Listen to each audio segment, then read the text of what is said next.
तर जितेश अंतापूरकर यांच्यासोबतच झिशान सिद्दीकी यांची काँग्रेसमधून हकालपट्टी झाल्याची माहिती समोर येते। क्रॉस वोटिंगच्या पार्श्वभूमीवर दोघांची पक्षातून हकालपट्टी करण्यात आली आहे। काँग्रेस प्रदेशाध्यक्ष नाना पटोले यांनी तशी माहिती दिलेली आहे।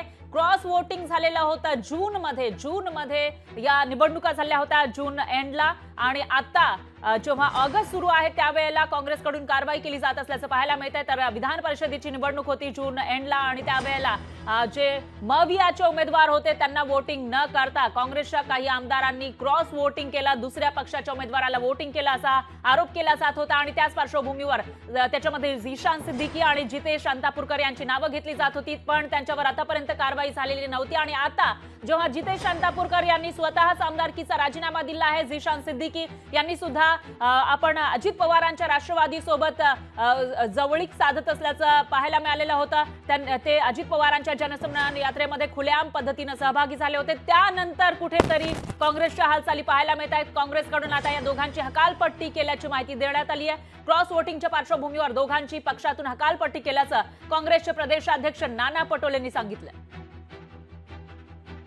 एक चौकशी त्या मुनगंटीवारच्या अध्यक्ष तो खूप कमिट्या बनवतो। विधानसभेमध्ये सगळ्यात जास्त कुठल्या एखाद्या मंत्र्यांनी कमिट्या विधानसभेत जाहीर केल्या असतील, हा मुनगंटीवारच नावाचा व्यक्ती आहे। त्यांनी इतक्या कमिट्या, फक्त त्याचे 33 कोटी जे झाडं होते त्याच्यावर आम्ही जी कमिटी बनवली होती ते योगायोगानं त्या 33 कोटी झाडं पुढे आली नाही। त्यामुळे मुनगंटीवार फार काही लक्ष घालू नका। आमच्या भगिनींनी किती मतानं पाडलं आणि त्यांच्याच मत। लोकशाही मराठी ऐका, पहा, जागरूक रहा।